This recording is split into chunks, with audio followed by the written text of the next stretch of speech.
อดีตแอดมินมหาลังน้ำตาก้มกราบบอสโจในวันปีใหม่กับทักทายสบายดี FC ทุกท่าน FC ทุกคนเนาะมาพบมาพอกับค่อยเจบอแล้วคลิปนี้เป็นเรื่องเล่าข้อมูลข่าวสารเกี่ยวกับฝากฟังของสาวน้อยเพชรบ้านแพงท่านผู้ชมเนาะเป็นแอดมินเจ้าปัญหาแอดมินที่มีแต่เรื่องดราม่าหลังจากที่ลงจากวงสาวน้อยเพชรบ้านแพงไปเนาะมีข่าว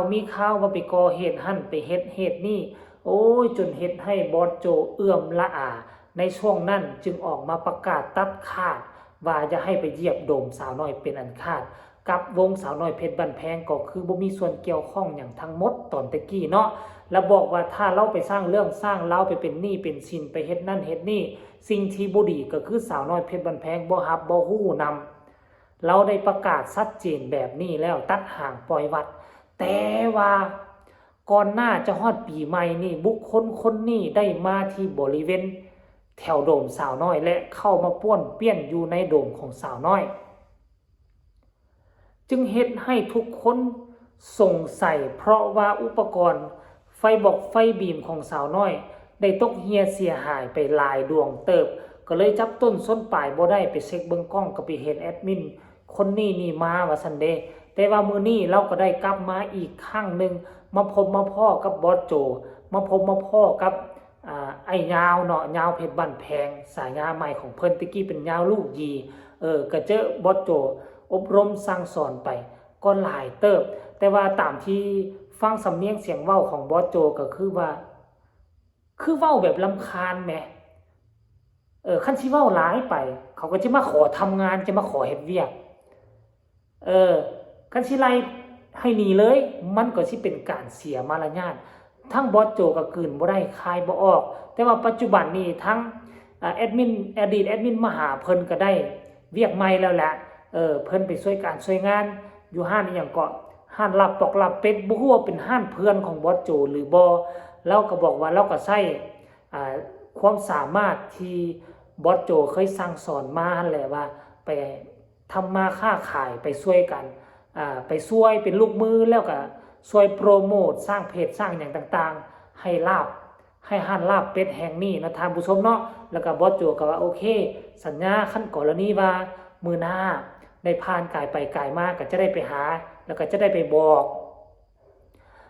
เจ้าของห้านแน่แล้วว่าสิบ่ฮู้ว่าเราสิบอกหยังเจ้าของห้านก็บ่ฮู้หรือว่าสิบอกเจ้าของห้านว่าฝากฝังเบิ่งมาหาแน่หรือว่าสิบอกเจ้าของห้านว่าให้มึงระวังไว้เด้อให้เจ้าระวังไว้เด้อคนนี้โอ้ยไฟดับให้เจ้าระวังเอาเด้อคนนี้มันจะเป็นในรูปแบบนี้หรือบ่ท่านผู้ชมอันนี้พวกเขาบ่ฮู้เนาะลึกๆภายในฟังสำเนียงเสียงเว้าของบอสโจแล้วก็ว่าเราก็บ่ได้เครียดได้คมดอกแต่เราบ่อยากให้มาทางโดมบัดสุดท้ายแล้วก็บอกชัดเจนได้ว่าตอนนี้ไปก็จะสุมาโดมอีกตื่มเด้อถ้าหากว่าพอบ่ได้อยู่โดมแล้วก็ว่า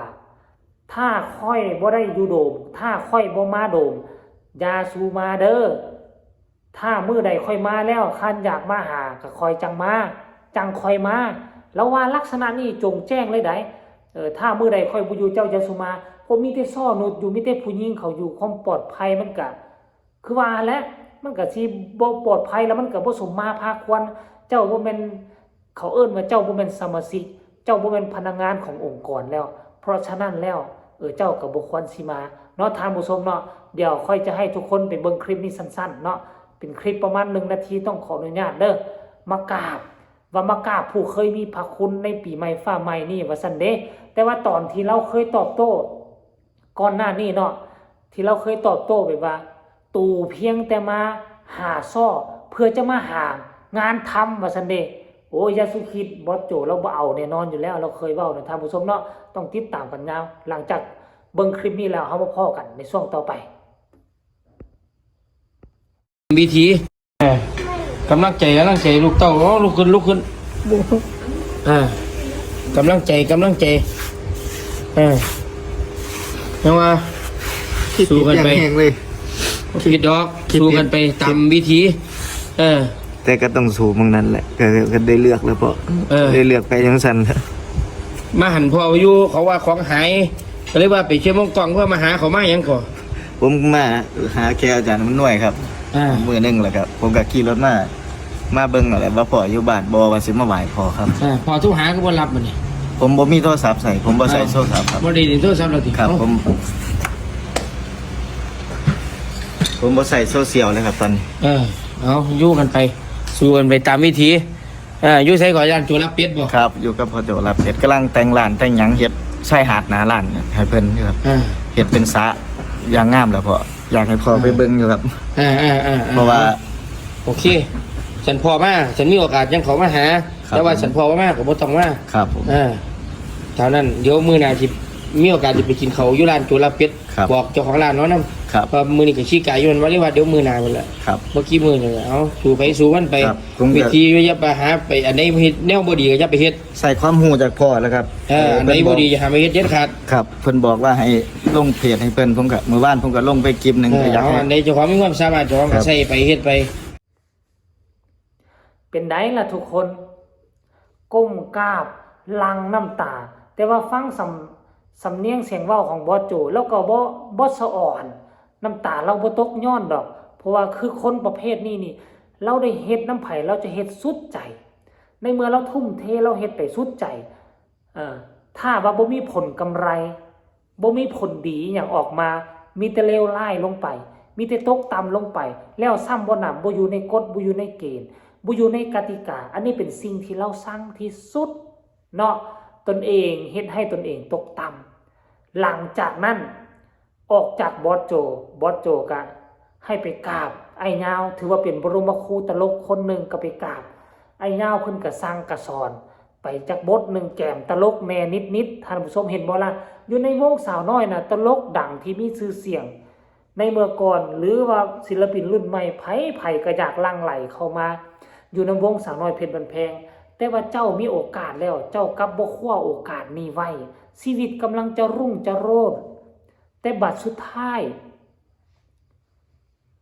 มาตกมาตายท่านผู้ชมเอ้ยเนาะบ่ฮู้ว่าเราคิดอีหยังบ่ฮู้ว่าไผว่าอีหยังให้หรือว่าบ่พออกบ่พอใจให้กับบอสโจบ่หรือว่าอีหยังต่างๆเฮาอยู่ในองค์กรหนึ่งคนมันหลายถ้าบ่พอใจก็ต้องเว้าต้องว่าถ้าบ่มักสิ่งใดก็คนจะเปิดอกเปิดใจโอ้ล้มกันมันจะดีกว่าเพราะฉะนั้นแล้ว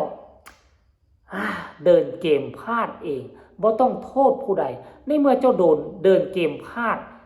ครั้งหนึ่งยังบ่พอพลาดครั้งสองพลาดครั้งสามแล้วกลายเป็นคนขี้ตัวขี้ต้มขั้นกรณีครั้งที่สองเจ้ากลับมาแล้วมันก็แล้วบรรดา FC แฟนคลับผู้ใช้โซเชียลก็บ่มีไผโจมตีเจ้าแต่อย่างใดบ่มีไผวิพากษ์วิจารณ์ยังให้โอกาสแต่บาด3บาด4นี่ที่ล่ะคนเฮาก็โลกสังคมมันบ่ได้ให้โอกาสได้เขาก็ต่อยเจ้ามุนอุ้ยปุ้ยแหละจนบ่มีที่อยู่ซั่นละบาดนี้แล้วมาบอกบอสโจว่าละมาให้หยังบอสโจถามมามื้อนั้นเพียงแต่อยากมากราบแล้วพอโทรหาคือบ่รับบ่มีโทรศัพท์ผมบ่ใช้โซเชียลแล้วแต่ค่อยเห็นมื้อวานมื้อก่อนนี่ Facebook ของอดีตแอดมินมหายังโพสต์มีการเคลื่อนไหวโพสต์ต่อปากต่อคำกับบรรดา FC แฟนคลับที่เอาไปวิพากษ์วิจารณ์อยู่นะเรามาตอบมื้อนี้ว่าผมบ่มีโทรศัพท์ครับผมบ่ได้ใช้โทรศัพท์ครับผมบ่ได้เล่นโซเชียลแล้วครับผมบ่ได้สนใจแล้วครับสรุปกำลังโกหกแม่นบ่ยังตัวอีกแม่นบ่ยังแถอีกแม่นบ่ถ้าเจ้าบ่ลิ้นแมนไผเป็นคนลิ้นที่ออกมาโพสต์เคลื่อนไหวฟาดฟันด่ากับผู้วิพากษ์วิจารณ์อันนี้ก็น่าจับตามองเนาะเอาคลิปนี้ก็ขอฝากฝังไว้ซะนี่ฝากทุกคนกดไลค์กดแชร์กดติดตามเพื่อจะพลาดในคลิปต่อไปที่สำคัญจะกดข้ามโฆษณาพบกันใหม่ในคลิปหน้าสำหรับคลิปนี้ขอกล่าวคำว่าสบายดี